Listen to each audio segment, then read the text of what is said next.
think what the old school world is terrified of is allowing the dog to self-discover. When the dog believes they invented the behavior, whether it's retrieving, it's healing, it's pointing, whatever it may be, when they believe they invented the behavior, they'll fight you for it. So no matter where it's momentary, it's continuous, charged e-collar, no charged e-collar, if a dog believes they created the behavior, they will fight you to stay in that certain behavior. And it's up to us to create an environment where the behaviors we're looking for in the end goal, the dog believes they created that. And they're passionate about those behaviors. Allowing the dog to self-discover, and a lot of it comes through free shaping, where the dog is struggling. Man, what's the answer? What's the answer? And they finally hit that aha moment. There's such a deeper awakening in the dog's brain, and the learning process is so deeply retained as opposed to micromanagement, lures, pressure here, pressure.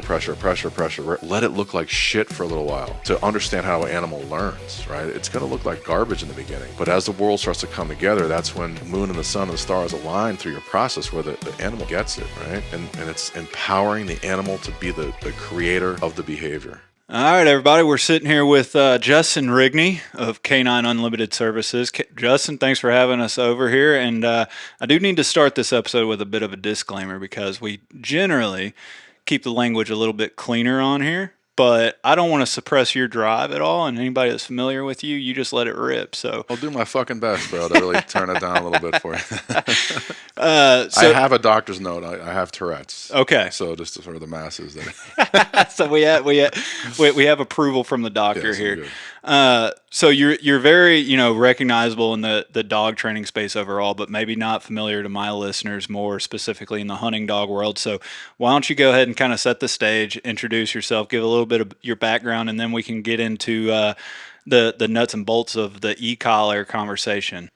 Well, I'm grateful for the opportunity, man. I'm always down to talk shop and break bread with like-minded folks. And, as we get into my little background and move forward on some ideas and some techniques, is that I'm always a perpetual student, man. I'm very fortunate and blessed to be able to travel this country and teach e-collar and other applications of dog training to a lot of people in different dimensions, but I'm always a student. I'm always learning from the folks I'm teaching to and speaking with, and then, of course, these little groups like this, man. We're here in my backyard, and you're running some bird dog stuff, and I'm learning stuff as we go, man. So I'm grateful for the opportunity, but my background's a little bit different from folks in my arena that were cops and canine handlers. Is that a lot of times cops, they get into the job of law enforcement and they see what the dogs can do and the opportunities they get to see and do things in law enforcement. They gravitate to that position. But dogs actually brought me into law enforcement. So I started in the civilian dog training world. I played professional baseball once upon a time, and it was an early childhood passion of mine. And when that door closed, I immediately gravitated to dogs. I always was into dogs. I was actually into horses first, man. So animals always spoke my love language. And when that baseball career was coming to an end, I always just had this void in my life. I couldn't have a dog traveling for baseball and being on the road a lot. And so as soon as that door closed, another one opened, just how God's hand has it and things. And I always had a passion to learn and understand dogs. So long story short, man, I was playing ball in Florida, got released, and went back to Connecticut, where I'm from originally.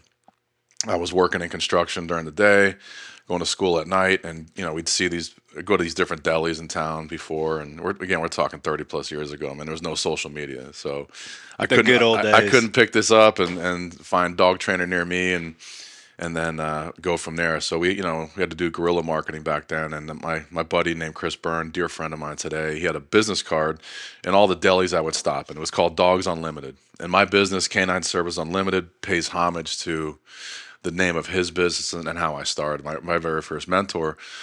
So I hit him up, man. I think I went to his house, bro. His address is there. Knocked on his business door, and just the amazing, godly man that he is. He opened his mind, his heart, his business, his family, his home to me immediately without even knowing me, bro. And it was one of the greatest gifts I've ever gotten in my life from just an early mentor and a dear friend today. And he opened up everything for me. He showed actually the very first job I had was running a guard dog service. So getting my hands on some aggressive dogs early on was an experience I'm very grateful for, because as you saw a little bit today, I mean, it's kind of what I deal with. Right. So that early experience, and then Chris showed me puppy training, shaping behavior, doing group classes, board and train, managing a kennel, showed me detection, showed me protection work, just run the gamut of dog training. And I didn't have to fuck around and fail. And I've been failing a lot, and I fail a lot today, but I didn't have to go through trainer after trainer to figure out this ain't right, man. This isn't the wrong way. I was very, very blessed and given an amazing gift where my early indoctrination to dogs was with amazing people. And Chris opened up the doors to other folks too. He was never one of these people that this is my tribe, this is my island, nobody leaves, nobody comes in. Like he was not like that at all. He's like, this is what I do. There's some really great people, and he was always introducing me to some top people. And in New England region and Schutzen, which is a bite sport for your folks that may not know. It's originally designed for the breed suitability test of the German Shepherd. It's like a triathlon. There's tracking, obedience, and protection. The dog had to pass those phases in order to be bred in Germany. Well, since then, the world's opened up to the sport and multiple breeds. The game's changed a little bit. But long story short, back then, the New England region was a powerhouse, like winning all kinds of championships and putting up big numbers and had incredible dogs. And those are the dogs I got to learn on.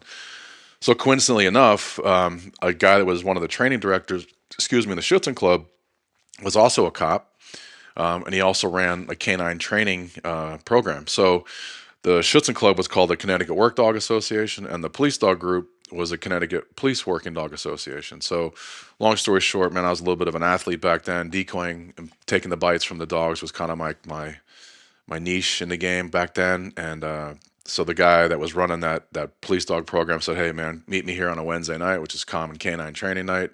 I threw on the suit and I was hooked, man. I was hooked, bro. It was just a game for me. I'm like, you get to hunt people with a dog and you fucking bite them and shit. Like, so I won't bore you with the gory details, but this I had my crosshairs on this vision for a while, even from a kid, man. And it came to fruition when I moved to Florida late in 2000 and got picked up by the Davie Police Department. And I was always breeding. I'm sorry, always training and doing a little bit of breeding. Still pet dogs, working dogs, all kinds of stuff. And got picked up by the Davie Police Department. And the first dog that I got to use was from my breeding program. So I got to see him take his first breath in life, and I held him in my arms when I took his last. There was about 12 years between those breaths, and to watch what he became was wild for me. And us dog geeks will get it, but to the layperson maybe not. Like watching that dog born, raised, and deployed on the street where he did some damage was like winning the World Series for me, man. So it was an amazing gift and opportunity to see him to do that work. Spent about 6 years with the Davie Police Department, and then moved up to Palm Beach County, Florida, just a neighboring county where it took me a few years to get back in canine. I worked two dogs with Palm Beach County. My second dog was from Metro Dade Canine, like a powerhouse vendor down in Miami. Produces a lot of one of the top vendors in the country for sure. Um, I was that dog's biggest fan, man. I literally my daughters could have taken him to show and tell. I could hand him to you guys. He'd give you his belly, let you rub on him, and that dog probably had 70 something street bites and dealt with some really bad people. People tried to drown him and kill him, and he was there for me, man. And I got to put some training techniques on him, but a lot of his God-given talent just he made me. I was his biggest fan, man. I just know I could hook in and follow him, and if they're on the ground, we had a very good chance to find people. His name was Bosco, all black German Shepherd. The last dog that I got to use was Zeke. He's right out here in my backyard too. He's about 12 years old now. And very dangerous animal. My first dog, Vader, the one I bred, he's another dangerous dog. Bosco is super cool, and the dog here now is almost like a combination of the two of them, but a very, very dangerous animal. He was brought over from Germany when he was about 10 weeks. Was involved with puppy training. He was purchased by friends of mine, so I was helping with the puppy training, doing some bite development. He started teething around 4 months, so they gave him a break. They got busy with their personal lives. Long story short, I bought him from them when he was about 7 months, 6, 7 months. And even back then, I could see that my kids were in his crosshairs. Like he was an angry fucking dog from the beginning, bro. And he just had a mission to hurt people. And it was actually my wife's dog. He fucking melts when he sees her. I rented him to go to work, which helped out. And later, and Chris can tell you, man, like I was in a couple bad car wrecks on duty where she had to come. They had to wake her up in the middle of the night and say, "Hey, can you come get the dog out of the fucking car?" I was okay, but she had to come grab him, bro, because he's that kind of dog. But so we got to put him into work, and I have a long, boring story in canine. I ended up getting kicked out after a couple of years there. Well, I was there in canine about 7+ years, but he was on the road about 2 years, and fucking like I said, bro, he's been there for me. I was involved with a shooting with him. He had a suicide by cop call. Dude charged me with a 14-inch fucking crocodile Dundee hunting knife, bro. The dude came for me, and I sprayed and prayed, and the guy went to the ground, even know if I hit him or not. Later, ME's report, I shot 8 times, hit him 4. When he hit the ground, he was still flopping around, and I know he had separated from the knife. I would never deploy a dog in a knife call. It's a suicide mission, but my intentions were to deploy the dog. He was flopping around on the ground, non-compliant. It'll make sense why later. I gave him a couple announcements, and he didn't react. He didn't stop. He didn't de-escalate. So I sent the dog. The dog had to jump over this little knee-high, like thigh-high hedge. The dog kind of hit the ground and skidded, and ended up grabbing him by the face. And I could see the guy take his last breath right there, man. The dog, he died right there on the scene, and I removed the dog. And my intention of sending the dog was to staple him on like a shoulder and drag him away from where I thought the knife was. It was pitch dark, man. So, but long story short, man, it's a tragic call, tragic loss of life, and it was the cleanest shoot you can get. But it's still something you got to deal with. But from a dog side, bro, like I almost get teary eyed thinking about how that dog was there, because I put 8 rounds right between his ears. Like the dog wasn't capped. Like I had him in one hand, and he's watching this guy, and he wants to fucking murder him, and he's bouncing and shit. And I'm gangster style, sideways spraying and praying, bro. Just happened to hit the dude. And I'm no gun guy either, man, believe it or not.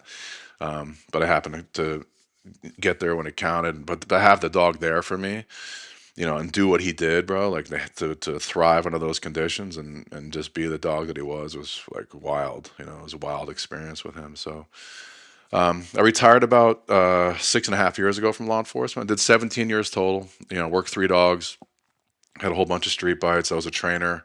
Got to produce a lot of teams that were doing stuff in the real world, and amazing sense of accomplishment, man. I don't miss it, man. I don't think my body could handle the wear and tear of a canine handler today. Working a dog in today's climate is difficult, in political climate, and it's a weird evolution, man. I am very fortunate to travel and train the country, working with a lot of law enforcement teams, and there's a lot of vacancies in canine units right now because there's a lot. This next generation doesn't want it. They don't want it because of a lot of reasons. Like humans have changed, cops have changed, the political climate, and so it's a difficult situation, man. But I don't miss that. I feel like a lot of times I've got some amazing stories to tell, a lot of war stories. I feel like I dodged a bullet in a lot of ways because the game that I grew up in is not something you can even practice anymore, man. So throughout my entire career, like I've got 30 plus years as a professional trainer, 17 years in law enforcement, and then being able to be in contact with some brilliant, brilliant dog minds. And nothing I teach is my own. Nothing I've invented. I've stolen everything, man. I'm a thief of intellectual property, and doing this a long time, I can actually hear about. There's techniques that I've adopted and kind of morphed and put my own spin on. But you're at the point in this game where you can hear about an idea and be like, then how can I apply that? How can I tweak that and mold that into my application? That's kind of the conversation what we're going to probably have here is that with utmost respect for what you guys do, I have extremely no skin in your game. I don't know much about the sport.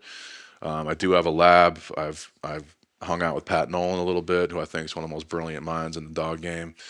Just what you guys do with the dogs at the great distances with the incredible control. So I'm kind of blown away by. But as we chit chat, I can think about things, and that'll be my disclaimer to your masses, to your audiences that I have no idea what you guys do, but I have a little understanding about dogs and a little understanding about electronics, and maybe we can spitball some ideas that could be applicable or maybe not. But I'm very grateful for my experience of some incredible dog training minds that I've been able to steal from, man, to able to absorb and practically apply in different aspects of dog training, whether it's pet training, it's sport world. Like I've competed with dogs in other arenas, French ring, Schutzen, of course, the police dog world. And, dog training is dog training and behavior is behavior. I just think if you're not held hostage to your own ego and insecurities, man, like the world's so wide open, so wide open. And the social media can be the devil's website, bro. It can be very fucking, very Right. fucking toxic environment. But you can definitely get so much information. And as I mentioned, there was none of this shit when I was a kid growing up in this game. But now it's a little bit different. It's like the polar opposite. Like you're inundated with information, and there's such good editing, and the other side of it, there's such good training out there that you don't know if it's the dog's working with really good genetics or it's been masked by really fucking talented training. the access to information isn't the challenge. It's now filtering that Yeah. information Yep. that's the challenge. And you said so many things in there. Number one being you're always a student and you're very open. I say something on this podcast all the time. I'm after everybody's cheat code. So you saying Oh yes, you're an definitely. intellectual property thief. So am I. And the reason why I enjoy coming here, like you said, you don't really have any skin in the game of what we do and what really brought me to the dog space. But the reason why I like exploring these topics with people such as yourself is y'all live in a different world to where we have the luxury of this being a hobby for us. We choose to interact with these dogs to enrich our lives. You guys use dogs and train dogs ultimately to save your life in a lot of situations. It's life and death on the line, whereas we have ribbons and birds on the line, right? So that necessitates you guys staying on top of the modern day training programs. How can we improve it?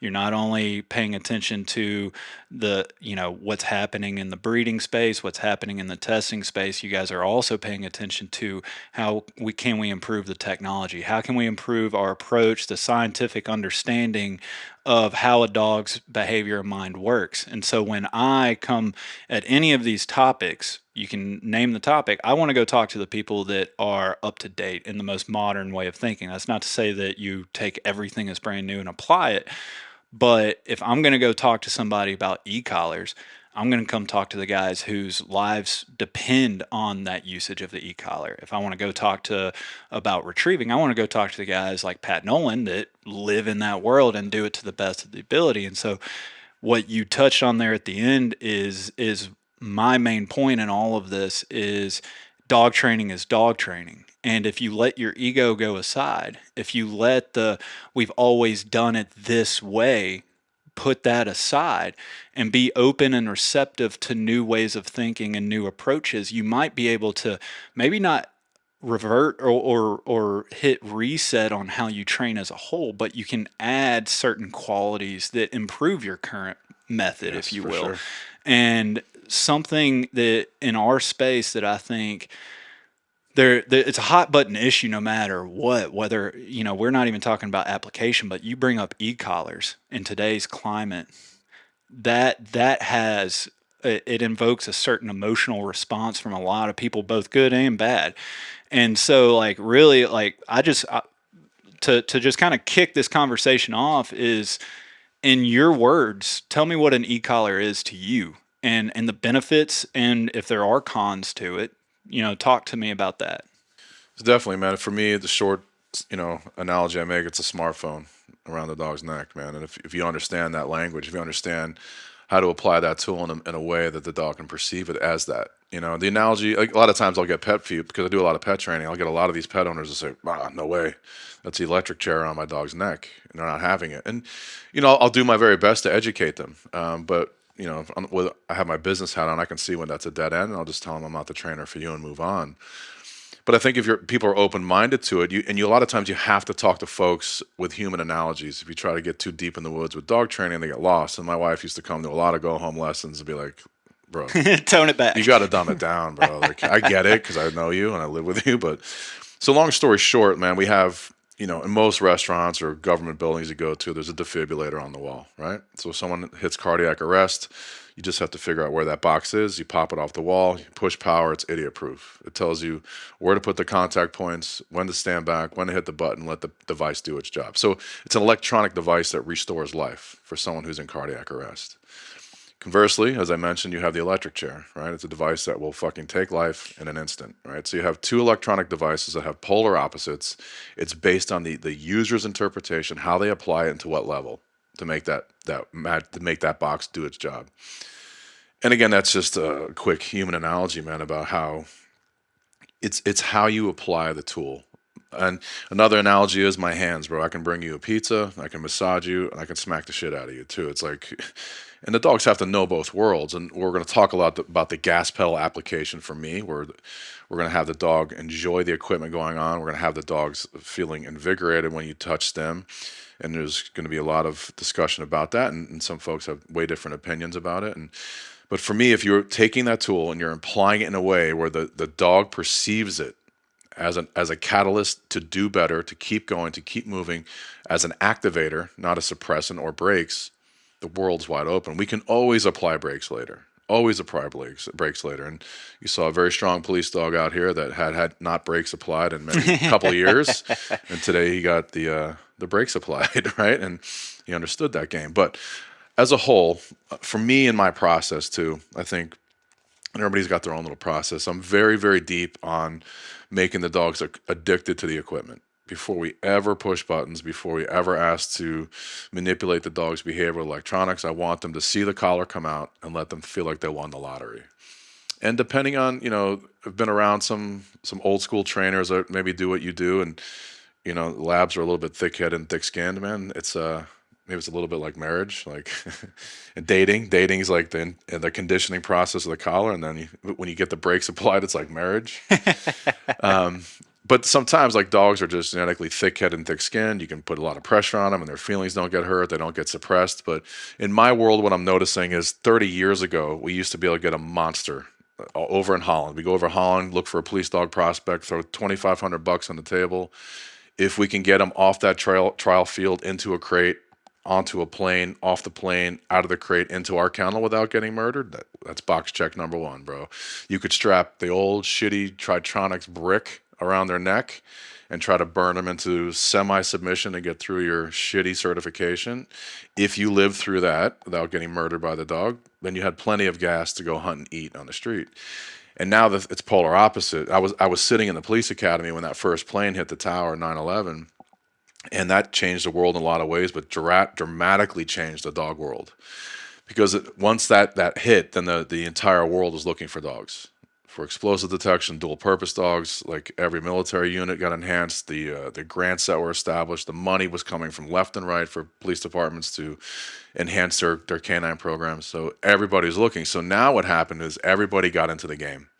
They're breeding dogs left and right that weren't the same blood of yesteryear, and the dogs were getting younger and younger and younger. And the genetics are good. The dogs are still solid in some ways, but they're much younger, where they need much more nurturing and time to develop.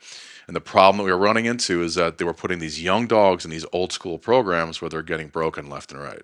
And they're putting these collars on and burning these dogs, and they're breaking them because they're not prepared for pressure. And I think it's a huge, huge component of what we do. And I'm involved in a NEPOPO training system, which we could talk about for sure. But there's many different dimensions of that dog training system. But my favorite for sure is the preparation for pressure. Is that where the dogs, when the day comes when they receive high pressure, they don't crumble. They stay in gear. They stay motivated to do, where you're not crushing their soul electronically, where they're scared to make decisions. You see the typical suppressed body language. So, step one for me, day one, is I want the dog to love the equipment. And there's a lot of different ways to do that. And sometimes it's an evolution. Like, sometimes realize that e-collar means we're going to go maybe find ducks, or in my world, it means we're going to go hunt explosives, or whatever it may be. And some dogs don't care, but I want to manufacture that kind of an endorphin response when the dog, or dopamine response when that dog sees the gear come out. Now, the typical pet owner can understand this. Like, most people keep their leash by the front door when they take their dog for a leash walk. Well, the dog knows, like, what bat time and what bat channel it is. Like, by the time you get up and start heading halfway across your house to get that leash, the dog's meeting you at the door and spinning like circus, boom, boom, boom, because that piece of equipment the dog has linked in his brain. When you grab it and put it on their collar, they get to go outside and do dog stuff. And going outside to a dog and sniffing, pissing, shitting, talking shit, barking in the hood, seeing what's up, like really fulfilling their olfactory system, is very rewarding for a dog. It's almost like us being on social media, liking, sharing, commenting, talking shit, right? So that's very, like, a very huge value to a dog. And that piece of equipment represents the catalyst for that event to happen. So the very simple way through classical conditioning, which is the linking of signals, we can link. It's a very easy opportunity for the dog to have, when they see the e-collar come out, to have the same dopamine response, the same hope and anticipation of going outside as they do for the leash. And it's quite simply, the day you want to introduce the e-collars, you have it hanging next to the leash. Before you get the dog, you prepare this. You hang the leash on the coat rack right next to the leash. right by the door. And when you go get the dog, get him out of the kennel, he's flying to the front door, spinning, barking, super excited. You grab the e-collar. It could be preset, so it's just like a hula hoop that goes over his head, or you could strap it. The first time you go to do that, the dog's gonna like Stevie Wonder you and Matrix that shit, be like, yo, you missed the leash, dummy. You'll put the e-collar on, grab the leash, go party. We're not pushing buttons. It's not even charged. But what happens over time and repetition is that action of putting the e-collar on means leash. Leash means party. Then a couple weeks down the road, this is a very simple, organic way to do it. There's no leash involved. You get the e-collar. The dog, he sees you grab the e-collar, and the same spinning, like kind of euphoric feeling happens. Right? Very easy to connect the dots between the presentation of the equipment and then the party happens. Again, you probably could think about ways in your world. Maybe you've exposed your dogs to water and they fucking love the water. You've never put the collar on before. Just grab them, collar goes on, they get to go in the water. So they start to realize that the dressing of this equipment means the party's starting. It's very easy to link those things together, but a lot of times we're so quick to want to push buttons and start moving along.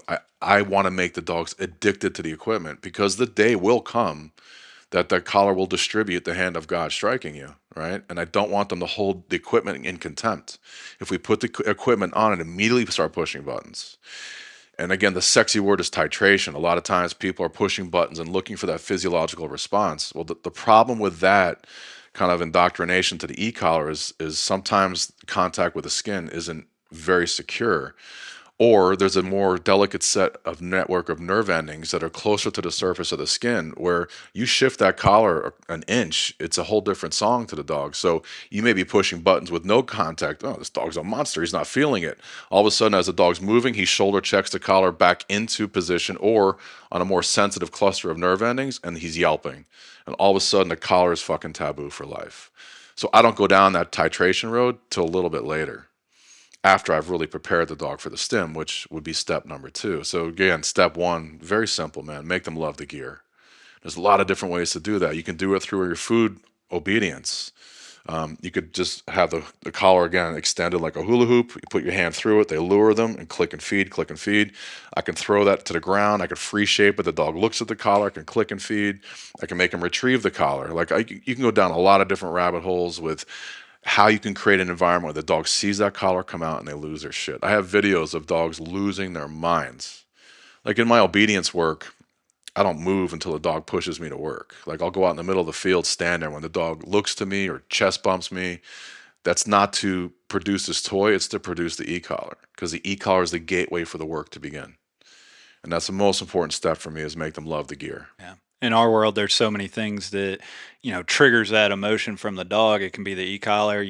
My dogs will react that way if they see a shotgun. If, you pull out the pinch collar, the leash. There's so many things that just by going out and working your dogs Yes. and you remaining consistent in the routine, your equipment is in the same place, and just with enough reps, your dogs are going to classically condition to like shotgun meets birds. Where the Yeah, birds, and absolutely. it puts them in a different mindset to where humans may look at not even just the e-collar, use the pinch collar as an example. And what I use, a lot of people look at that and like, that's inhumane. Yeah, There's little pegs on that collar. The yeah, dog's not going to like that. Well, then you put that in front of the dog and she's cramming her yeah, head yeah. through the collar. And I'm like, how can this be a bad thing when she's excited to do Exactly. it and shoving her Yeah, head through the collar to go work? yeah, It makes a lot of sense to me. What other, that's the first step, yep. but a lot of people they may not even be saying, okay, well, what's the first step? How do I start? It's when do I start? You touch on a few things to where I was taught when you first introduce the collar, just slowly start climbing up stem till you see that natural reaction, titration, exactly what you're talking about. But before that, the conversation usually goes like, at what age Right. do I add it? And there's a lot of ways to go through this. So I'm just going to throw it to you. Like, what's your take on when do we start the e-collar conditioning? When do we start this process? For me, again, loving the equipment's around 4 months. 4 months of age, where the mind's wide open, and you got opportunities to charge your markers, and they understand that language. So, yeah, 4 months of age, I'm dressing them. And step two, I can apply at 4 months of age too, and we get into that. It's something very applicable. Um, but I'm very slow with our own dogs. I'm not chasing the clock, man. Again, with pet training, we have to chase the clock. We have to stay within, some clock boundaries to meet the client's needs. But with our own dogs, man, I'm taking my time, man. A very long process, so I'm not feeling hurried by that whatsoever. And and as you said, man, like the cool thing about a dog and the shitty thing about a dog is that there's no creature on earth that studies, analyzes, and reads a human being like a dog. Like there is 24/7 continuous loop of analytics going on where those dogs are watching like a hawk, bro. So, like you said, the shotgun, the e-collar, the leash, like they are connecting these dots together. Like they amaze me about the connections through a creature that learns through association, man, and You're how always training. It doesn't always, matter if you're in a yeah, training session, yeah, you're always training, yes. no matter where they're at. 100%. I mean, again, a lot of folks make the analogy that they have the intellect of a toddler, the attention span of a toddler. But man, holy shit, bro! And then the deeper you get into this, like it just that we know through associative learning, like 1.5 to 2 seconds is that kind of time frame where they connect the dots about, hey, I did this behavior, it's reinforcing, it pays, it feels good when I do it, versus 1.5 to 2 seconds pressures applied, so they learn to stay away from those behaviors we don't want. Man, the deeper you get into this, like that bridge in time can get wider and wider and wider as they get stronger in the mind. So it's wild about how the mind of a dog can evolve. But yeah, so I mean, step one, they love the gear, bro. And step two for me is we're very big on charging the stimulation. So when the dog feels that stim, the tail doesn't flatten, the ears don't flatten. We don't see those classic submissive cues. When I do touch the stem on the e-collar, I want that to be almost invigorating for the dog as a heads up, like a giddy up, as a catalyst to say, keep going, do better, keep trying, as a gas pedal to go forward and accelerate into target behavior that we want, as opposed to brakes where we're saying, no, no, no, stop, stop, stop. Don't go in that direction. Don't bite that. Let go of that when I say. That day is coming, trust me. But again, this is the part of Nepo Po that I love is that we're preparing the dog for that day. And I had a little sidebar conversation outside. Is that the force free community is always trying to attack our tools. They're always trying to handcuff us and take our tools from us. And maybe some people are just they have the right intentions in their minds and are just lack of education. But for me, there's a bigger picture. There's a money grab. It's a lot of moving parts to that. But you can't argue science, bro. Like I'm a hillbilly, bro. Like I'm not a scientific guy. I know a little bit about that makes sense to me. That we know that dogs experience the same hormonal secretions that we do: dopamine, endorphins, adrenaline. Like all that shit flows through their veins, just like you and I. And we know when the dog's in a heightened state of arousal, wanting to go grab a duck, or my police dog's wanting to go bite.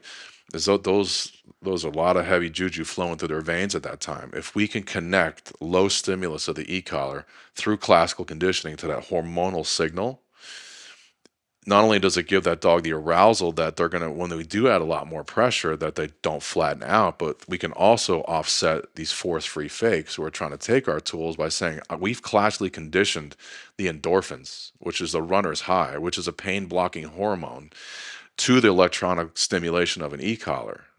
They can't argue that science. It's not my speak. It's not dog trainer lingo. It's science. We know that classical conditioning exists. We know a lot of times we think of classical conditioning as just as markers. Like we can classically condition all the senses: sight, sound, smell, taste, and touch.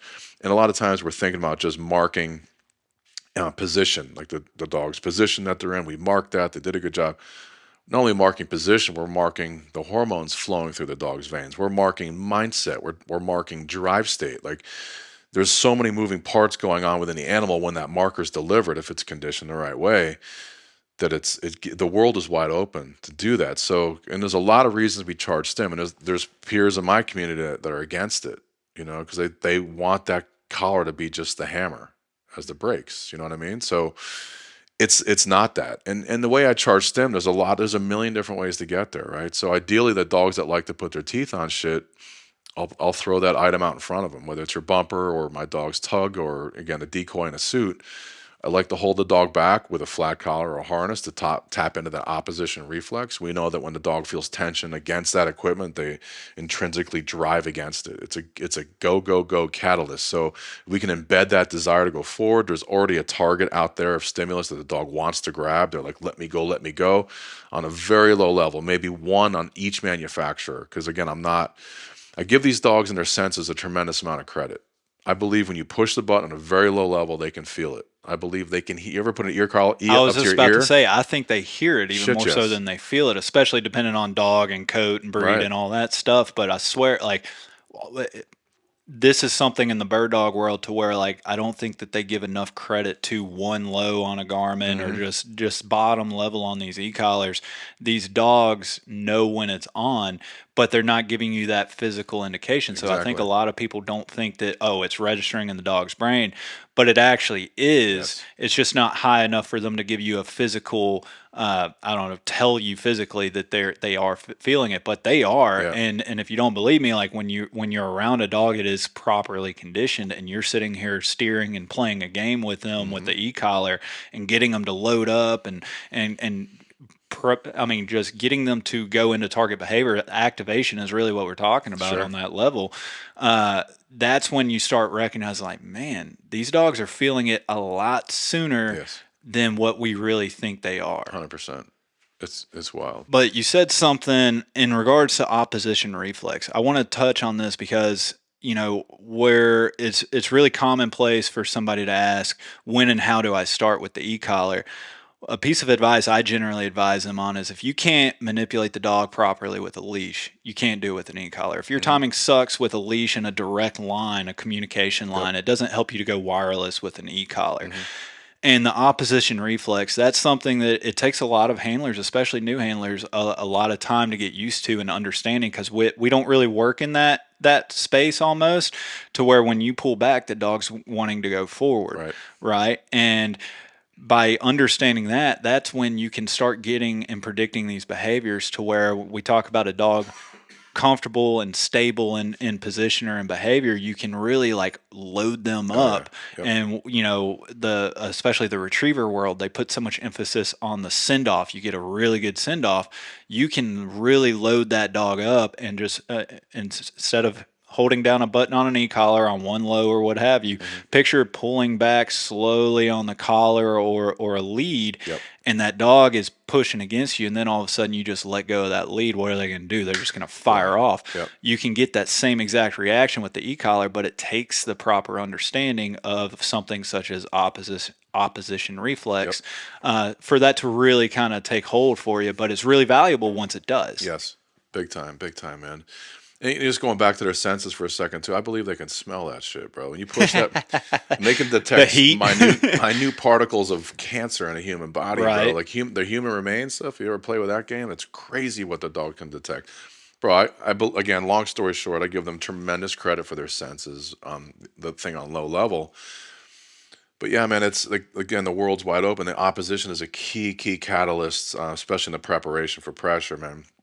Have you played with that dopamine box other than what you saw today? Where you saw? Yeah, just a little bit, Yeah. and that is something that I want to play to go into. Yep. But that's honestly like I had never even heard of a dopamine box until I started kind of digging into the Right. working dog space and more specifically the Nepo Yep. space. And again, a lot of what we've learned over time is to through compartmentalization and creating little micro behavior chains is that we can really create these little micro behaviors in a context that's separate from the end goal and then build these behaviors that we want and slowly chunk them and build them together in a behavior chain and then dump them into the target behavior or the application that we want. So the dopamine box will probably take me like an hour to like kind of explain in depth what it's really about. But for the viewer, the listener that's not really well versed on it, it's simply a square box. It's got a floor and four sides and an open top. And it's generally about, depending on the size of the dog, like little baby puppies, we have short ones, we have tall ones. But long story short, in the beginning, it's like a dog food bowl, man. We're teaching the dog to eat out of that box. And people are going to realize that. And it's people have a hard time like seeing the forest through the trees. Like, Yeah. how are we going to generalize the box in your living room to a trial field or my dog, tracking hard How does surface this in the help me go ghetto? shoot birds? Yeah, well, Right. that make again, we're creating these micro behaviors in another context that we're going to slowly chunk and build together and dump them into a job later. So what this exercise does, and the original application of the dopamine box was to counter condition food aggression because dogs see the hands as a competitor when they're coming to the food bowl.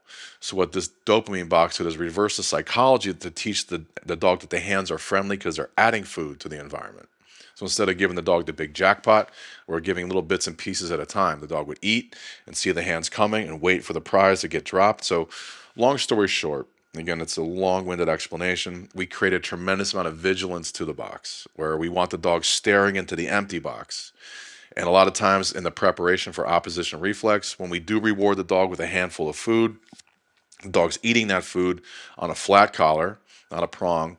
A flat collar, we start to add a little bit of gentle pressure, pulling the dog out of the box. And we see the dog go, I'm going forward. Because remember, some folks believe it's voluntary, some believe it's involuntary. Long story short, the dogs do that shit. So when you put that pressure down, they're gonna pull against it. So when we see that effort to stay in the box, I relieve pressure, add food.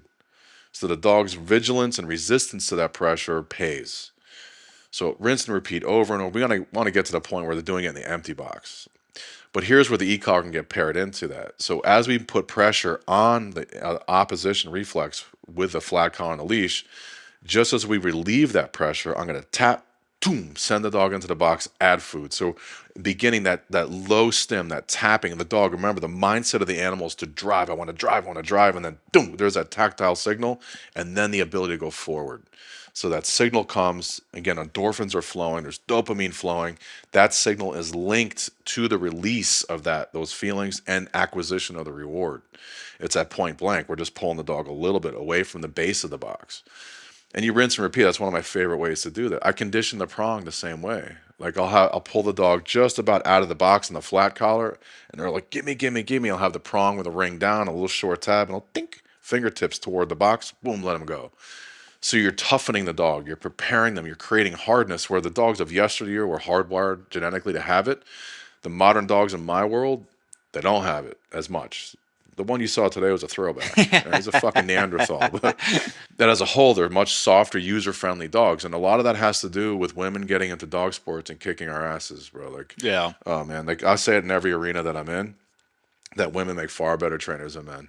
Like, we're the caveman. We can add the pressure. And there's a couple of reasons for this. Like in my era, like 30 years ago, if our own dog wasn't biting us, we thought it was a bitch. Like that's this stupid caveman mentality that we had. We've since evolved.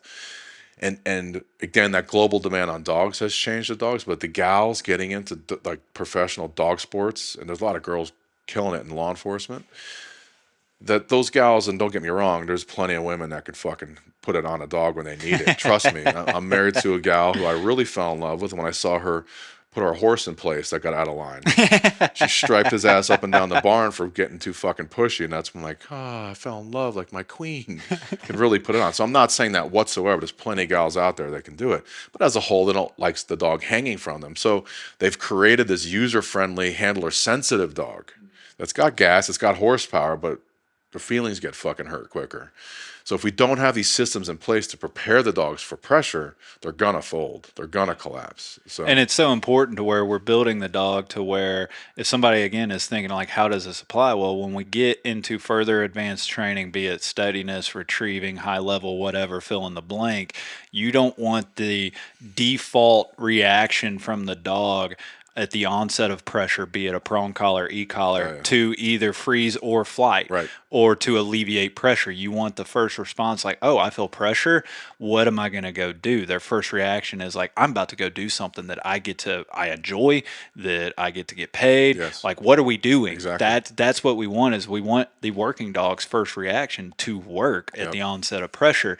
And, it's confusing because to a lot of new people, especially, but even people that have been in this world forever that have only ever used e-collar to mean correction. Yes. Yep. And I think this is where the gas pedal versus brake discussion should take us because, so many people only use it as a brake. And if you only use it from onset of when you first introduce it until that advanced level of steadiness, that's going to be what you get. Yep. And then whenever you need that e-collar to drive that dog a little further, add precision, add speed, add enthusiasm. You don't have that tool because now you're fighting against the dog's natural reaction is conditioned to, I felt a collar, stop whatever I'm doing. Yep. And if they're micromanaged in the system, they're just scared to make decisions, bro. See the totality of too much pressure, complete micromanagement of not allowing the dog to make mistakes and learn from those. They're a little bit trapped, man. Especially again, a softer dog whose feelings get hurt a little bit. You're gonna break the dog, man. So I think we didn't touch on the different types of collars, the different makes of yeah, collars, because even the brand of collar, and I'm not affiliated with any yep, specific collar brand right now. I've worked with some in the past, and I think that all collars, have their time and a place. absolutely, But each brand does have a difference. yep, Garmin is a little sharper. From my understanding, Sport Dog's a little hotter. yep, And Dogtra, they're mixed in there. Then you got E-Collar Tech, you got sure, DT, you got a whole yep. number. So for somebody listening to this, they're intrigued by this, but they don't even know which collar do I buy, let alone I want to go into like how we even put it on and how you're putting it on, the point of contacts and stuff. But let's start, in your opinion, throughout the years, the right e-collar for the right person. Gotcha. I'm the same way, man. I don't. I'm not. People aren't feeding me free shit. Like I'm not affiliated with. I am a distributor for eCar Technologies. I get a dealer price, but I don't get free shit. Like I'm not on their dream team or anything like that, man. So I'll take you down my experience of the manufacturers, and I can only give you my interpretation, bro. I can't build a sandwich, so don't ask me mechanical shit. Like I can only tell you what I'm interpreting the dogs explaining to me on how they react. So every manufacturer of e-collar has a patent on their stimulation, just like Chevy's motor is different than Ford, and they're all very, very different. Where e-collar technologies stimulation, let me just back up. The stimulation I like is an activating stimulation that it sends a neurological message to the brain to do, right? And I think the way the manufacturers are separated in their patents is what we call peaks per second. So again, I'm no engineer whatsoever. I'm sure there's plenty of listeners out here. My Frenchie probably knows more about mechanics than I do. But long story short, electronics fires like a piston, positive and negative, and it's firing up and down. So the more rapid peaks per second delivers a heavier contraction of the muscle. From my experience in Dogtra, delivers a very, very, very heavy muscle contraction. So the problem with that, and especially in my world, is when you imagine that muscle's contracted, immediately it creates a bracing sensation in the animal, right? So let's imagine that we're sitting here chilling, having this podcast, and all of a sudden somebody wraps me up in a rear naked choke, and I go, poof, I brace, and now I'm trying to stop that constriction, right? Do I remember what we were talking about? Eh. Am I remembering the task at hand and how to undo that pressure? Now, let's say I get very well versed in undoing pressure. There's still that momentary brace. Oh, this is how I get out of it.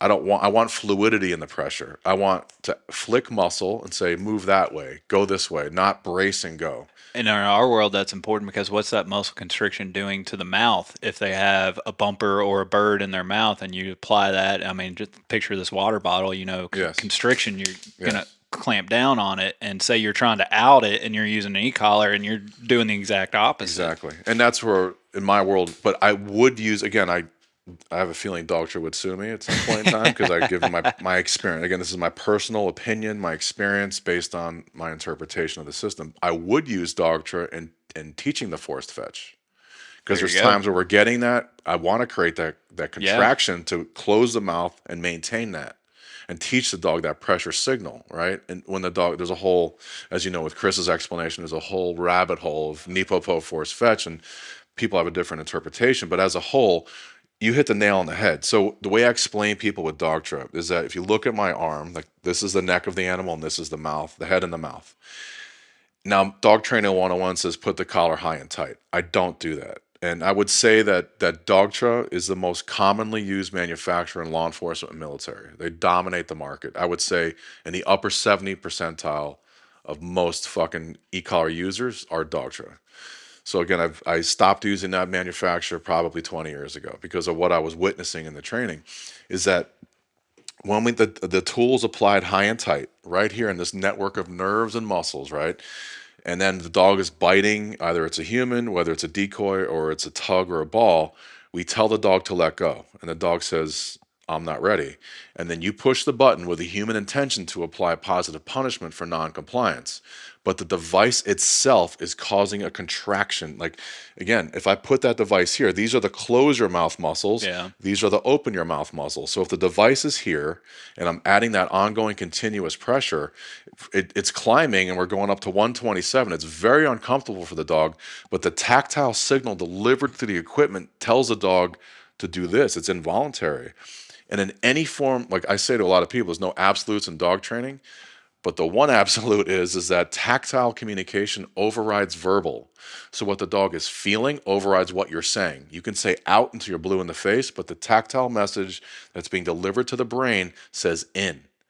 And then over time, that through classical conditioning, out means in. And the police dog, military, canine handlers are fighting this the dog's entire life. And dogs that have been conditioned on the electronic signal means bite harder.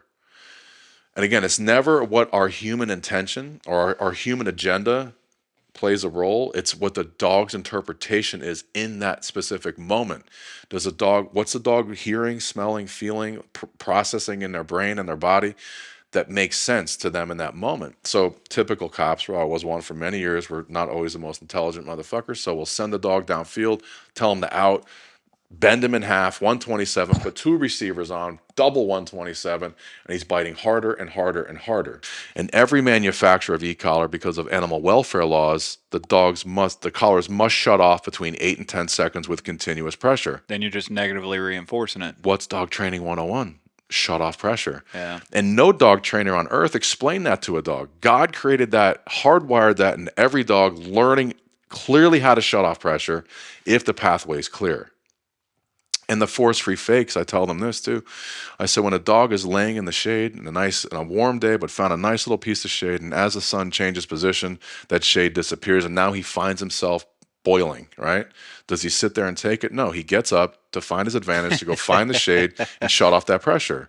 They get that. They understand that world. So that's what happens. We send the dog, we bend him in half. Again, it doesn't feel good, but he can't open his mouth. And I have a buddy that had a ball in his hand on video with an e-collar, continuous stim, could not open his hand to drop the ball, right? So then the dog's down there, he's biting. Even if you let off for a second and put it back on, there's that momentary release where the dog goes, I'm biting as hard as I can. With all of my DNA, with all my genetic blueprint, I am biting as hard as I can, and pressure stopped. That's the answer. So then we're idiots, right? So what we do is we go down there, hard out the dog, drag him back, and say, fuck it, let's try a recall. So the decoy starts fucking going down range. We send the dog after him. Halfway, we say, here. And the dog's tail looks like a big giant middle finger. He says, nah. So you go ahead and push that button with the inhuman intention of Bite harder. Well, not only bite harder, get down there faster Yes. to bite harder to shut off pressure. But we did learn, and that's where the gas pedal came from, is that we started to see the dogs biting harder, going faster and faster and faster to the bite on the recall. We're like, what the fuck is happening here? So then we saw dogs getting faster to the stimulus under electronic devices that I mentioned earlier, and we're like, what is happening? So then once we do deductive reasoning and peel the layers of the onion back and try to figure out why, but then can we use that in another application? And that's where the gas pedal was born. Yeah. To make dogs faster in behavior. So that's my little story with that. So it delivers a heavy contracting stim. Now, e-collar technologies delivers blunt. It doesn't push and it doesn't pull. It's just boom, boom, which is a signal I can work with, right? I still do like the flicking, needling sensation. In my opinion, the Martin system has the best sensation of electronics on the planet. Right, I think it's an activating stim that's very clear to the brain. It's very acute. Again, mechanically, I can't tell you. There's plenty of people in this world that can. I'm not that person. I can only tell you how the dogs respond to it because I have paid attention. I've had my hands on a lot of dogs and a lot of different collars. And I'll give you the advantage and disadvantage of each manufacturer. The problem with the Martin system is more a personal issue, is that I'm a fucking caveman and I break everything I touch.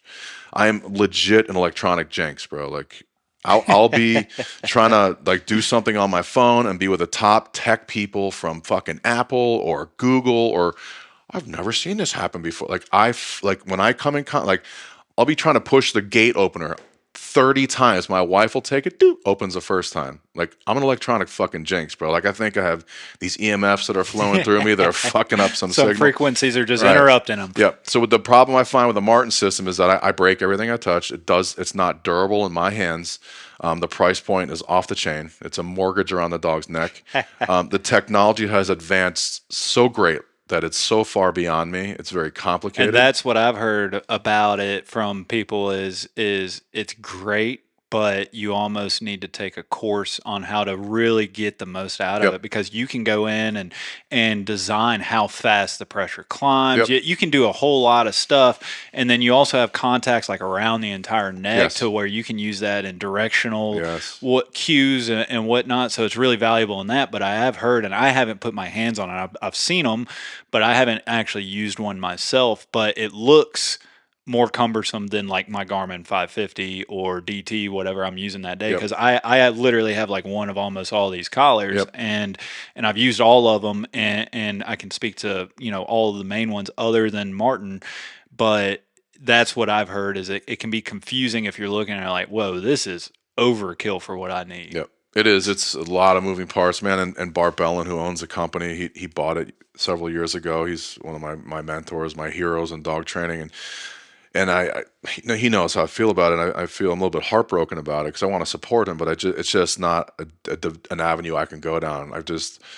I've been working very strong dogs, and I've had the equipment become unpaired in the middle of the session, like the finger kicks not speaking to the remote, and vice versa. And again, I'll take full responsibility because I'm a jinx for that shit, and I'm fucking it up somehow. But again, I think it's the best stim on the planet. Again, rising stim, descending stim. One of the major big things about the equipment of the Martin system that no other manufacturer does is contact measurement. It tells you if there's contact with the skin. Yeah. And that's, again, just like cops that maybe hear this, like if you're a taser, if one probe is in skin, the other's in fabric, there's no magic. Like, both contact points have to be securely touching skin for the dog to feel that sensation. And Chris was showing me on the handheld, it Yeah. was literally like there's a little dog emblem, and if it was green, that meant you had two good contacts, Yep. and if it was red, that meant that you had one or none. Yep. Contact. And you can't beat that, man. Right. You can't It's beat real that. time feedback, Yeah. to where if the dog's 200 yards out, Yeah. why is it not responding? Is the Exactly. battery dead? No, you look down, it's like, oh, I didn't tighten it correctly, Right. or have the right prongs on, whatever. And just with that too, man, I think habitual brushing of the neck is very, very important, because dead hair and dead skin can interrupt that flow and the communication between the collar and the dog, for sure. So habitual grooming to get that dead hair out is very, very important. With e-collar technologies, they have the comfort wings, which are gold, man. They're very durable, rigid. They almost look like Yeah. copper paper clips, man. But it's sifting through that very coarse hair and making really acute contact with the skin. I think it's gold. Dogs that scratch at collars or headbang or spinners in the car. Some of the manufacturers of those wings break, but I've broken some e-collar tech wings, but as a whole, it's a very durable, reliable system. That is my day to day for most. I do a lot of pet training. The mini educator is my go to for most pet homes. It's not hot enough for a lot of stronger dogs, but the e-collar technologies does have a lot of products in their portfolio. My real go to with e-collar tech is the FE 580. It's also called the fob. It looks very similar to a key fob of a car. It doesn't have the range of the other products, but it's there's two. There's a FE 560 and the 580. The 580 is their stubborn dog model. So it's got Bluetooth, finger kick, finger button compatible, and it's also got rising stim, which means when I do touch continuous stimulation on that setting, it'll continue to climb levels until I hit the target behavior. The dog puts the brakes on for whatever, or goes in the direction I need them to. As soon as I let off that, it goes right back to the original level.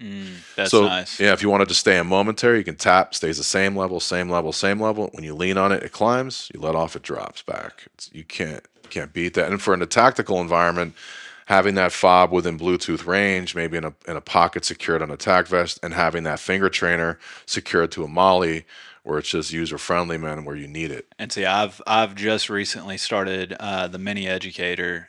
My buddy Randall sent me one to try out, and I've been screwing with the finger kick, Hmm. and it's a game changer Yep. for what I'm doing because one of the biggest complaints or concerns that we have in the bird dog world is you're in the field, we're juggling a ton of stuff from e-collar remotes to check cords to launcher remotes to shotguns, and you're doing all of this, especially if you're training by yourself. Well, if you can just take that e-collar remote, you have the fob in your hunting vest or something, you have that finger kick. Well, when you pull the shotgun up, you can still get your timing correct if the dog breaks or whatever. And I also like it because, let's face it, when we're training our dogs, we're doing a lot of unnecessary movements that the dogs can start picking up on and cueing off of, to where if you just have a finger kick, you can just sit here and you're not fumbling around with a remote, you're Huge. not going to your side, you're Yep. just like, the dog almost doesn't even recognize that you're pushing the button, which is kind of what we want. Yes. 100%. 100%. And the luxury that a lot of people on my team or who I'm training is that I'm holding the button first, but the dogs are hyper vigilant on watching you do that. And Dogtra has some models with a finger Do they? kick on Okay. there. Cool. Yeah, I think it's one of those things, like, it's gonna slowly, like, I'm waiting on Garmin Yeah. to throw one out, and these other manufacturers, but they're out there and is just screwing around with it. I love it. Yep. Like, I wish all of them came with it. Definitely, man. And I will say again, I'm generally speaking, there's some dogs that do great on Dogtra. Do great. I think Pat Nolan's a Dogtra guy, and obviously he's a genius with that stuff. And again, some dogs do fine. I'm just telling you my personal experience with it. So Dogtra, Martin's, e-collar tech. Um, I do travel quite a bit, as I mentioned, and I come across these police dogs that haven't opened their mouths on commands to release in years, and they have to. I set up what I call the butcher shop, and we have to make things happen like today. Like, I come from the old school. I knew one language in the old school: pressure on, pressure off, and I was born and raised with very, very strong dogs. And as you saw today, every now and then there's a recessive gene that it comes back from the yesteryear, and you see these Neanderthal type dogs. And I'm very well versed in that space of making sense to dogs like that. So my go-to when I really need that special tool to make that happen is a Sport Dog 1825X.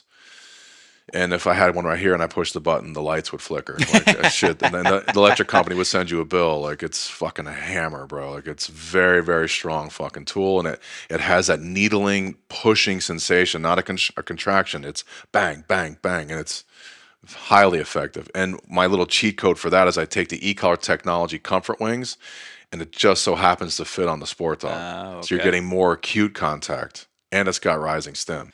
And you didn't put it in the same spot, like you said. You put it on the neck contraction. I noticed that you put it on the top side, Yes, to activate the. yeah, pointing down to activate the open. So you're Yes, using higher, sharper stem for yes, sure.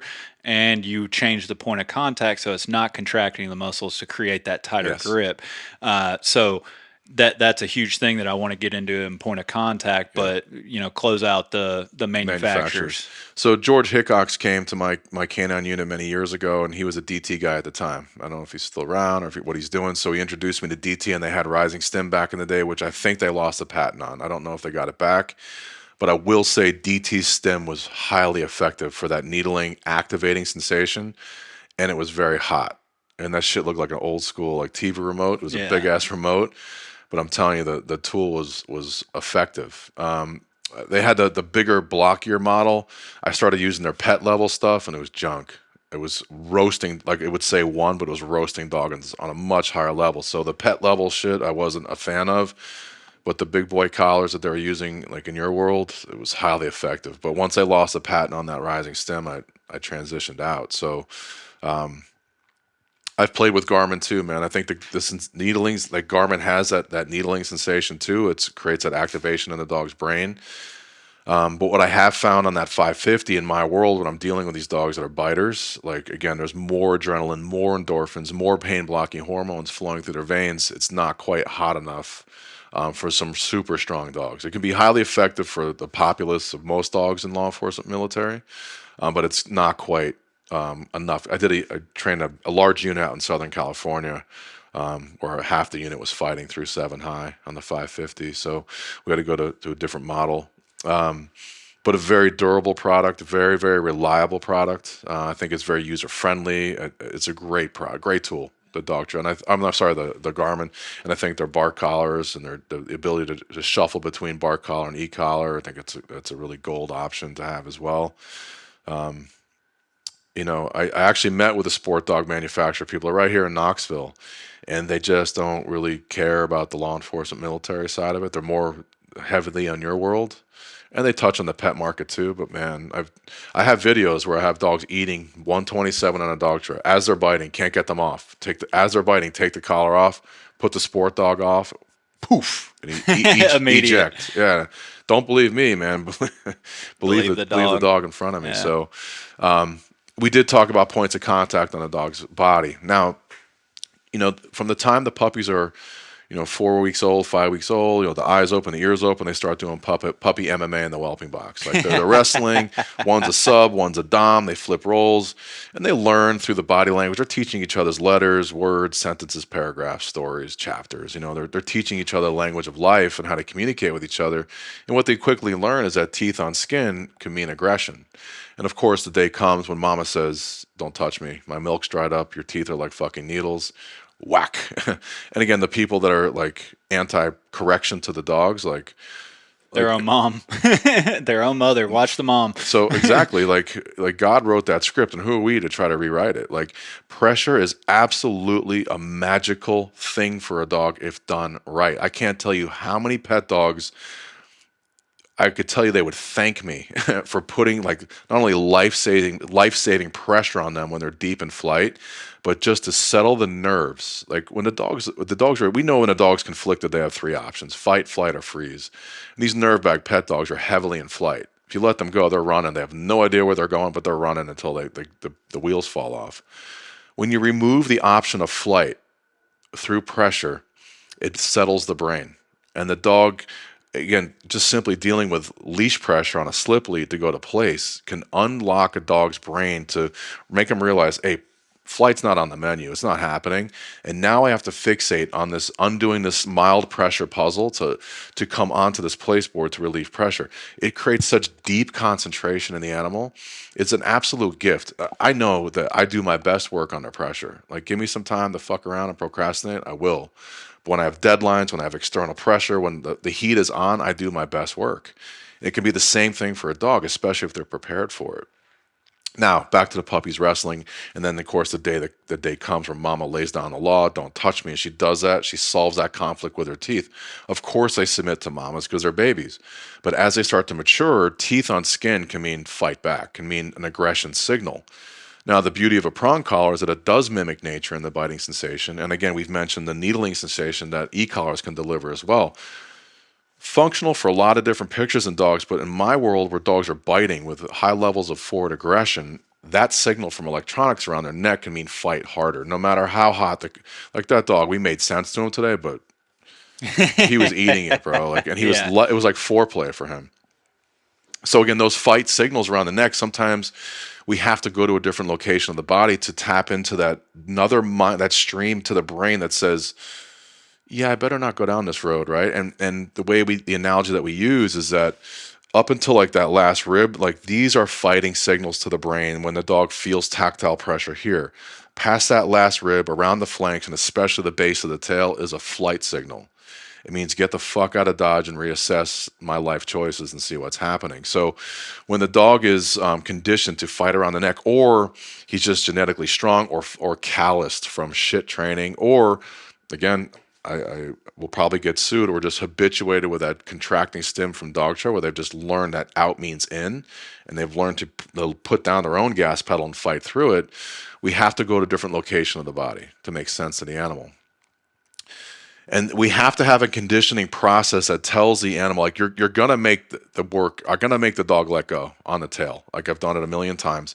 What we do is I have a device. I actually use the Martin system on the tail. It's a very, very light, small receiver that I just went to Hobby Lobby and found a Velcro strap where and I do this while the dog's biting. I don't dress them in the tail collar, and then because a lot of times they're gonna, on the way to the vehicle to the training field, they're gonna have that tail tucked. Like, there's some new shit. Like, I want to send them naked to the bite, and as they're biting, it's business in the front, no party in the back. And as they're biting, I'm dressing them in the tail collar. So I put the contact points like right above the booty hole, like into the skin. And the cool thing about the Martin system is that because the contact points are so close on the micro collar, the base of the tail, most typical herders, shepherds, and things like that, the contact points are not as wide as the tail. Now, if you're finding like you have a very thin tail dog, I would go to the e-collar technologies micro collar, because what that does is made for little dogs, but they also have two channels, one vertical, one horizontal, so you can put this like a chihuahua, you can wear the contact points like this because they may be wider than the dog's neck. Same thing for the tail. So long story short, you get the contact points in the tail. I go around the tail and cinch down the Velcro, and sometimes I'll use vet wrap, just to vet wrap the tail really quick so we know we have it secured. So what happens is we make the magic happen. And you're going to work on very low levels on the tail. It is very, very fucking intrusive. And again, it sends a different message to the brain, flight instead of fight. So the dog gets to understand that language pretty fucking quickly, but you have to have a process of teaching the animal that the tail means the neck. So what you're going to do is you're going to tell the dog to let go. He's going to say, not today. You're going to touch him on the neck on a level that obviously has no effect. Let's say you're on 7 high on a Garmin. I would drop it down to like a 4. So he feels it. He feels neck. You say out, not happening. Neck happens. Within 1.5 to 2 seconds, the tail happens. Wow, the magic happens. Rinse and repeat. Neck, tail, neck, tail. Then the dog's going to learn to come off on command to avoid the tail, but understanding that the neck is the pathway to the tail. So we're going to say, fuck all this shit. Like, let me just come off on command. And a lot of times what happens is because they've pushed buttons so frequently and they've spoken, that the e-collar is the command. And then they're handcuffed once you don't have the tools. Tools are not in your hand. It's game day. You can't put the gear on the dog. The dog's missing that signal. Your words are irrelevant because you've linked tactile communication over verbal so often that the dog won't respond without electronic stimulus. Which brings me to a little cheat code that it's 50-50 whether it works or not. It could be beneficial in your world. In my world, we can cheat. Police dog certifications, we can wear the equipment. We just can't have the remote in our hands. It doesn't mean somebody else doesn't have the finger kick, watching in the bushes. But no, I'm kidding. But we can't push buttons during cert, but we can have the gear on, which is a cheat, right? It's easy. They still easy think money. that it's capable. In your world, the dogs are butt naked, and some of the dog sports, they're butt naked. So we know that the dog perceives the entire world through their nose. Like they have the same senses we do: sight, sound, smell, taste, touch.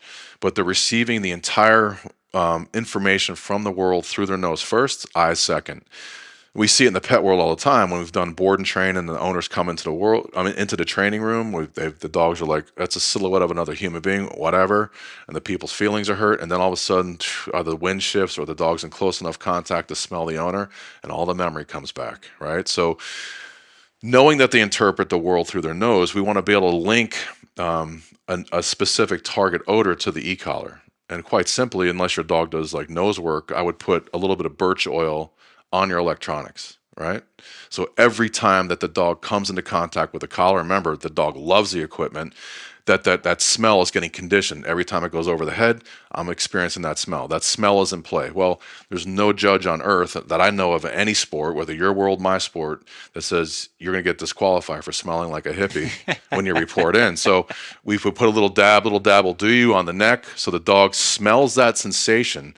Again, we have stripping processes. We have other ways to make the dog believe they're under electronic stimulation, like if you're using typically a strap collar the entire time, like you put the dog around the neck, you buckle it down, you cinch it, and do your process. Well, you can also have another buckle collar on the dog. It's just a quick like pinch release.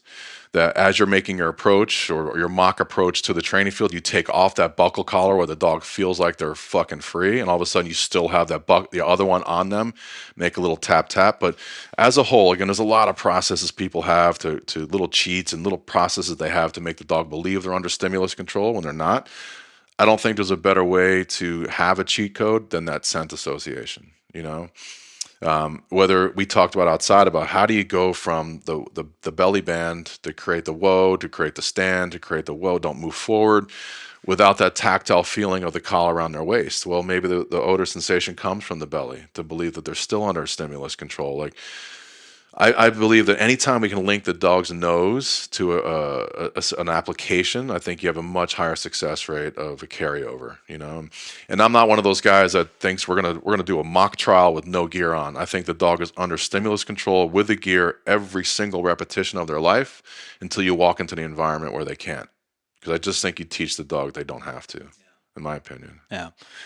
So going into the belly collar a little bit on that, because anybody listening to this, I can't think of anybody in the gun dog space that's going to be familiar with a tail collar. Yeah. But it's just a new point of contact. It's the same concept as separating from the neck to the belly to, gas in the front and brakes in the back. It's just a separate point of contact. It adds clarity. You can use it with what you will. But the thing that I have with the belly collar is I get a lot of people. They send in questions, and the belly collar, it's prevalent in a number of different methods and approaches, but the most common question I get e-collar related is how do I get off of the belly collar and back onto the neck? And very often that leads us down a rabbit hole that inevitably usually comes back to the duration and how they're using the pressure. And they have a conflict to where the continuous pressure on the neck conflicts with the continuous pressure on the belly band. And when they try and go back to the neck, they have continuous pressure, meaning go as well as stop. And very often, in the same context, in the same field, in the same rep or sequence with a bird, it can literally mean continuous pressure means stop or whoa. But then 5 seconds later, after we shoot a bird, it means go get the bird. And I think a lot of people, experienced handlers with their timing, and they can anticipate and they have it down pat with enough reps, they can get the dog through that to where they understand the right sequence when it Yep. plays where. But I think a lot of the average people or newer people struggle with that timing and consistency to where it's like, in my opinion, and I'm curious as to yours, if you just made continuous mean one and momentary mean another, so continuous means take action and go, and momentary means stop, I think that would provide enough clarity for that dog. What do you think in that? I do, and I think again, never playing in your arena where I've trained deaf dogs, I've actually done the opposite, where momentary tap tap tap means go, push to place, go away from me, where continuous means find me, come to heel position, or come in front to shut for recall. I think that can make perfect sense. It's a different tactile signal to the brain, which the dog can understand. I think there's a lot of different ways to install those ideas in a dog's brain, but I think a lot of it comes down to classical conditioning, where there must be a separation in time. If let's say I'm just using straight continuous, and if my word is to, I use the word go in my world. Go means go out, like go, go. If I say go and the dog does not respond and I hit continuous stimulation, they're going to understand that that word is linked to that behavior and the stimulation is the activator to do. Where I think a lot of people are doing is they're speaking and pushing buttons simultaneously. And the tactile signal overrides verbal if they come simultaneously, which has to happen through negative reinforcement, don't get me wrong, but we're now in like, we ask the dog, if they don't do it, pressure comes. I'm saying we're out of negative reinforcement, we're out of conditioning, we're now like in cert prep or in trial prep, where we want the dog to perform the tasks under stimulus control without any assistance, and the pressure comes through non-compliance, right? So we're not micromanaging behavior. What has happened over time is people have spoken and pushed buttons simultaneously. So you may be seeing go, like let's say the dog's got a certain behavior in their brain, right? And some dogs get fixated on a certain task. No matter what the fuck you're saying, it's like they're numb to the world. As soon as the pressure stops, they go right back in the direction that they're convinced is what the task is.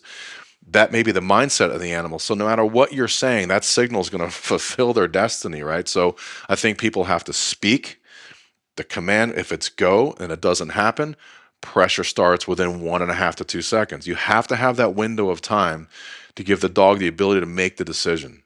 If it's micromanaged and paired simultaneously, that's where there's going to be a clouding effect. So whether it's continuous on the neck to go or continuous around the belly to whoa, you have to speak and make that happen. And again, we were talking briefly outside, and I've taught stand positions and stuff like that, but never like in your world. I just think that what would happen if you taught a heavy backing behavior to those dogs? Like there's a lot of moonwalking involved. Like they get on a bird and they fucking go backwards instead of fucking forwards all the time. It's an interesting concept because, especially in our world, when we talk about a dog establishes point, that's their drive. They're an odor, and so essentially, it is a capped state. So, if when they break that behavior, in a situation with a bird, the bird is supposed to flush, especially if it's a wild bird. Like that's the whole purpose of a dog pointing. Don't scare away the game. Let us get involved so we can shoot it, and then that the teamwork brings it. So I can't really think of a scenario to where if you're pressuring a wild bird where even the backing up would necessarily even be a benefit. Okay. I Maybe in the just, training world or trial world when we're training in green grass and the dogs are pointing on top of it and getting real close, you could probably do that. But right now it's like in our world we have so many people that struggle with just a simple stop and stay here, hmm don't move forward or back. And so, I don't know how beneficial maybe Gotcha. a reverse would Would they be. get pointed if they walked backwards as they're, Yeah. they would? Yeah, Okay. they, So they, fuck they, that. d- Yeah. Yeah. depending on the test and trial and Gotcha. judge, yeah, they essentially the dog needs to establish point when they get into odor and stay in point until whatever requirement that test Gotcha. or trial require, So it's very similar to our detection behaviors, yeah. that we look for. Yeah. But in theory, like the way I look at it is dog goes on point, and if they break that, I like the negative punishment approach to where they just lose the bird. They Mm, lose the opportunity at the bird. But then when you're getting in a situation, going back to your point, to where the default behavior, if you've been recently training something really heavy and in high reps, or maybe you've just trained something overall more so than others. So like let's say, for instance, you've already trained your dog to whoa on continuous pressure. A lot of people call it the rolling stop.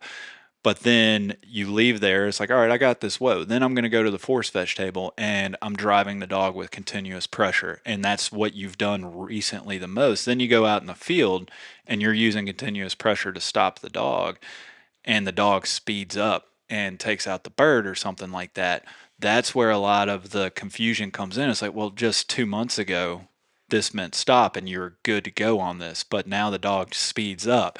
And in reverse, it yep. goes in opposition. But I think that's just a lot of disconnect where a lot of people think they're telling the dog one thing and they're actually saying something completely different to the Yep. dog. I think, in my opinion, it still comes down to classical conditioning, whether it's momentary, continuous. We Yep. speak, and the dog does not comply. Pressure, momentary, continuous, must come as a promise to the animal. Like you have a contract between you and a dog. He understands if there's non-compliance, that pressure comes. I think where people are running into that problem is they're overshadowing their words with tactile communication. Like the words have to come. There has to be that moment of time where there's no pressure for the dog to process the behavior, process that there's a promise of stimulation coming if they don't do, and learn to unfuck themselves by doing that. If we're speaking and pushing buttons constantly, it's an electronic signal, and that's where it gets clouded. Is that if it's push or if it's pull, if it's just a tactile signal and the dog's confused, they're going to use that as a leverage in their brain to say, I'm going to go in the direction that I want to Yeah. go because the signal's ambivalent. And that comes back to the consistency and timing of the handler, like I was talking Yes. to, because in the systems I'm referring to, like the most common one that people are going to associate this with is the Smith method. And their rolling stop is supposed to be silent. You're not supposed to give the command the whoa, right? Like it is the silent method approach. But then you go and you say, on the retrieve, you're going to go line up and you're going to say fetch. So there is a different cue to that dog. But if you're a young handler and you're mixing all this up and like jumbling it all up, it's confusing to the dog. And then when you're doing the rolling stop or you're climbing pressure, all you're doing is making the dog quicker to do those behaviors. So oftentimes they'll mix them up and they're climbing the behavior on intending the dog to whoa, and it just goes faster to go get the bird or the Yep. object. And then reverse, same thing. It's like they'll send the dog and then the dog just stops faster, Could you right? could you make a robot bird that punches him in the face? So positive punch, like a good Yeah. cat that scratches. No, Yeah, okay. but I mean, it's like everything else to where like if you're on your P's and Q's as a handler and you're clear and consistent enough, that's the main thing in dog training is the dogs will figure this out with enough reps, but you have to be consistent enough to where I'm a firm believer you can make these dogs react anyway. If you want to use momentary, if you want to use continuous, Yep, for all things, you still have to be consistent in how you give the dog a command or a definitely. cue, and then the dog with enough reps will make sense of it. But a lot of people that have that issue of getting from the belly band to the neck, it's very often in that conversation Yep. of continuous versus momentary in the response to a cue. And again, we're talking about the brain of a dog, which has a lot of variables, man. Like again, I keep referring to this dog out here today. There's very little brain activity going on in that Neanderthal, right? Where we had three police dogs here today. We saw one that was very much a thinker, processing pressure, processing reward. I mean, the perfect dog training system on the planet, no matter what you call it, empowers the animal to clearly understand how to flood its world with rewards, with good feelings, to how to bring that good feeling, that euphoric dopamine into its world, and also clearly understand how to shut off pressure. No matter what trademark you want to call it, if we're in that training environment and the dog has that luxury at their paws, the world's wide open, man. But what you can't control is the dog's thinking ability, right? And every dog's gonna process shit differently, man. And that's the hard part. Like, especially in my world in law enforcement, I'm teaching a lot of folks that have a very type A personality, that are black and white, very literal, mechanical people, where what we do is the finesse, it's touch and it's feel, and it's from one rep to the next. And in my world, the conversation always comes up in our electronics. Well, is it momentary or continuous? I don't fucking know, because in that next repetition, the dog may need to be continuous rise, where I may need to bump a momentary to go in a different direction. Like, I can't fucking tell you that. I would say through my conditioning process, through negative reinforcements, continuous low level pressure, linked to a behavior the dog knows extremely well, and it's always a pushing behavior first. Like, this is step 3 for me. Step 1 is the dogs love the gear. Step 2, we've linked endorphins. We've charged that signal whether I'm charging like a clicker, I may tap with the E, feed with food, tap, throw a frisbee, tap, send for a bite, tap, let the dog go chase a bumper. But I have a video out that's very crucial in the body language process with charging. A lot of people are like this: tap and throw, tap. No, tap with neutral signals, hands down by my side, on the finger button. Tap, 1/1000, reach and throw the toy. The simultaneous, exact what I'm talking about with people clouding their commands and not using classical conditioning, where you have to use classical conditioning. New signal from the e-collar, which for a dog that means nothing. It's a sensation, it's low, followed by the gestures to go reach and dispense the reward. That crucial time frame, that 1.5 to 2 seconds, has to be installed for classical conditioning to occur.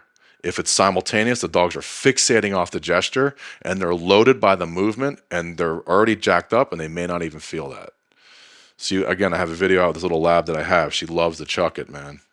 The chuck it's dead by my arms. I tickle her with the E, 1/1000, and then the chuck it is There has to be launched. time for anticipation for it to be linked, right? Yes, there has to be that separation in time. So step 1, love the gear. Step 2, charge stem. And step 3 is I'm doing what everybody else is doing. They're linking low level continuous reinforcement to a behavior the dog knows well. But the difference for me is, with a gas pedal in mind, it's always a pushing behavior. I love sending the dog to place. Probably very similar to your world.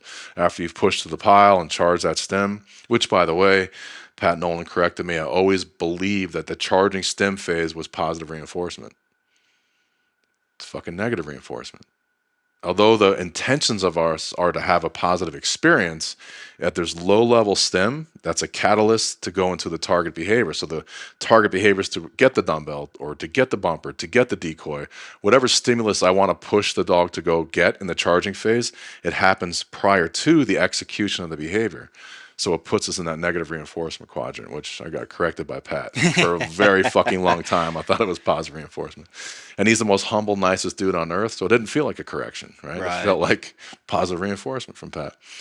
So then step 3, like I said, man, I'm floating. Ideally, I'm using low-level negative reinforcement as paired with the target behavior the dog knows very well, and it's always push to place. Whether I've taught my dog to run around a cone or run around a target, like I'm always the gas pedal pushing. When I say gas pedal, for me, it's pushing behavior.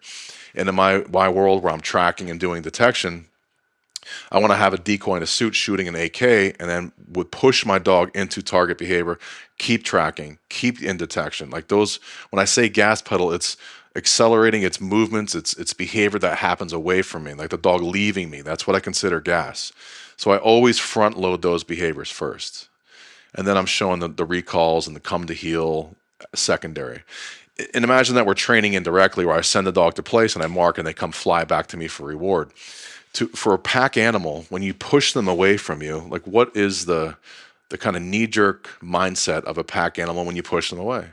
Come back. To come back. So by, especially when we're training with indirect reward, by pushing them to place, you're already hardwiring an idea in their brain, get back to you. So you're already shaping the recall by pushing the place, because things work in opposites with dogs. You want a dog to come to you, run from it. You go to it, you're going to push that fucker. It's like dating, right? It's like Yeah, you need a right. fucking cheat code for that. But for me, that's when I'm installing low-level stim with behavior the dog knows. It's always push first, push, push, push. And Yeah. that's kind of the short. I mean, it's a lot of moving And parts that, to and it. that kind of goes into my personal preference of like when I apply pressure, I want their first reaction is to go take action, go do something, go somewhere, and the removal of it is stop Yeah, or reinforcing, and that kind of takes me into. I want to get your take on, when we're dealing with pressure, the amount of pressure or the severity of pressure really matters a lot to these dogs, especially, depending on which state they're in, if they're in drive, out of drive, what have you. Me and some of my buddies here in recent months, we've been kind of, going back and forth, playing with theory, playing with language and stuff, and it's led us to a number of cool different resources and videos. And one that comes to mind on this topic was a Pat Stewart video on activation versus aversion. At what point does negative reinforcement stem, if we're climbing up and ascending in pressure, does it go from negative reinforcement to where we're trying to create action in that dog, go get the bumper? At what point do we need to be cognizant of that pressure becoming aversive to where maybe instead of we're trying to say go get that bumper, go get it faster, but that dog is like, man, I don't want to go get that bumper now, and I want to avoid that bumper altogether. And then it's not even just going to get the bumper. You can use the same logic coming back to you. Maybe they're doing a bad delivery, a bad handoff. So what's people's first instinct to do is start applying pressure, go higher pressure. They know this, it's fair. And what does the dog start doing? They start avoiding, they start circling faster, they start looking in other directions, they start chomping on the bumper, what have you. There's a lot of ways that you can go through sure. this, but that's like a delicate balance to where, like, we're taught, well, it's fair. He knows our expectations, climb up. But then you do reach a certain point to where that pressure all of a sudden for some dogs turns it off, and it has the exact opposite effect of what we're hoping Right. for. I think what happens is I mean, some trainers are cavemen, but I think what starts to happen, you see it going to shit, and the dog starts to say, eh, this isn't going well. And then we see it going to shit, and then we let off. Then you're fucked. What I would say is continue the pressure until the task is completed, no matter how ugly it gets. Because if the dog learns that their avoidance shuts the pressure off, you are fucked. You are fucked. And you've obviously gone too far. You've obviously, again, one of my amazing mentors, Bart Bellin, says you can't train with emotion. I'm not there yet. I'm not. I'm trying. I'm not there yet. But a lot of times we get pissed. We get frustrated. Your fingers turning purple on that button. But I think if you let off stimulation in those meltdown moments where it's going to shit, you're fucked. Like when the pressure starts, you must continue, because if you don't, that's exactly what normally happens. Again, there's 24/7 analytics going on within these animals' brains, so they're gonna realize that that's how they shut it off. And things you saw outside today is that these dogs can learn to shut off e-collar pressure by biting the handler. Because I don't give a fuck how hard you are. I mean, if the dog comes up the leash when you're pushing buttons on the E, let's say the dog's not healing the right way, and you have a decoy in the field, a very high stimulus, and you're adding pressure, and the dog just turns and fucking nukes you, a couple things happen. Either you drop the remote and ball up into the fetal position and hope that your trainer comes to save you and you don't die, or you drop the remote to fight the dog. The bottom line is teeth and skin shut pressure off. And that's single event learning. They fucking figure that shit out instantly, right? So you're fucked there. but again, as a whole, man, um, I think a lot of the juggling and the flux and the flow of the e-collar communication system, it has to deal with the dog in front of you in that moment. There's no cookie cutter template for any of this shit, man. I'm very thankful for it. I get a shit ton of DMs every day about who, what, where, and why. And I'd say, I don't read well, and I really don't pay attention well. I just say, send me videos. Because I have to see the entire communication process, the nuances, and then you have to get feedback about how you got there. Like that's a problem with a dog, man. Every dog that's in front of you is going to present you a whole different set of nuances, and those nuances are fluctuating, bro. So there's this ebb and flow of constant analytics about, and a lot of it's educated guessing, man. Like you're enough time in the trenches to figure things out, but sometimes, man, they leave you fucking dizzy Right. about what's what, man. But truly fascinated by your world, man, and it's a game that I'd like to play in the long run. I have a lab from working field lines, and I've done some hard surface tracking and detection with her. I have to film online detection training course, which I'm using her for that. But I think the end goal for sure. Well, bro, I'm a little bit of a bitch. Like I said, I've been in shootings, and if I got to shoot a human, it is what it is. But I can't fucking shoot those birds, bro. I fucking can't shoot those. If I'm not eating that fuck, I just can't shoot that fucking bird, bro. Well, we just got to get the bird that you eat. No, man, I just don't know if I can do Well, I wasn't aware. I've followed you for a little while because you have a lot of really interesting concepts, and I think one of the first impressions I got of you on a reel was like getting the dog to accept a lower reward, to where like the dog doesn't want to take food, but he wants a a ball. tug or a ball. Yeah, So it's just like, all right, you get this by taking food just because it's easier to work. And that really got my head spinning. But through all that and how I followed you, I wasn't aware that you're just a couple hours away from me. yeah, So with that being said, you just need to come down. You can actually see the pointing dogs in the cool. field, and you don't have to shoot the bird. I'll shoot the bird. So the pointers, man, they point, they flush, the bird gets shot, then they gotta go get it. So they don't flush. So Uh, they'll go on point and they stay there. The handler flushes, gotcha. and so we're going essentially in front of the dog, and we are sending the bird into the air. We shoot, and then we send the dog to retrieve and come So back. that's not easy, bro. That's a lot of impulse control. Again, I see the parallels in our worlds. Yeah, there's so much parallel because even the dogs that you work today, I mean, even just getting them to stop barking. Hmm. It's just like you did a drill to get the dogs to stop barking, Right. and then this afternoon did drills to get them Get to them bark, exactly. and just getting them to stop barking. Yes. That's easily applicable to Yep. our world. There's so many similarities to where again, dog training is dog training, and then tomorrow we're going to do a roundtable with Randall and Chris and talk more about Cool. this. But in terms of the e-collar, there's so many rabbit holes. We could continue this conversation for hours and Sure. not begin to cover it. But as we wrap this one up, what's something that I should have asked you when it comes to e-collars that I didn't? That's a good one, man. Um, I touched on it a little bit, but I just think about e-collar training 101 is the dog must wear the tool frequently. Like again, practical application. Like we're using it in the field. We have these techniques, negative reinforcement, continuous, momentary. But I think the dog must have the tool on a lot from day to day life. It's got to go wake up in the morning, put it on, and again, you have to move the contact points so the dog doesn't get necrosis because the e-collar is a source of heat and it can cause friction through the contact points. And look, the lay person would say, "Oh, you electrocuted your dog." No, it's just the friction that's caused where the skin cells die and it causes necrosis. But I think constantly moving the collar around it. But I think that's the common denominator, man, is that the tool has to be on frequently enough. It's just where the dog kind of exists with it. If you just slap it on a train, push buttons and take it off, it's the dog's very much what the common words are collar wise to it. You know what I Yeah. mean? So Do you ever have, well, again, in your world, your testing and everything, dependency is not probably as big of a concern in your world as mine, but, that is a topic to where if everything I do is through an e-collar, then you get the e-collar dependent oh, dog to where 100% for to where sure. then if I do want to just take my dog out on a fun run in the backyard or something, slapping on an e-collar isn't required. Right. Is it something that like you can effectively train and then fade out in your opinion without really losing any ground? Yeah, probably. I just don't. I Yeah, mean, yes. because again, when the dog sees the gear, they won the lottery. And it's not the mindset of the dog suffer these consequences to get to the prize. No, like put that shit on me, man. Like I used I to love, want I used to it. love being a cop, bro, and getting fucking dressed to go hunt these motherfuckers was, let's do this shit. It was like a pregame rally.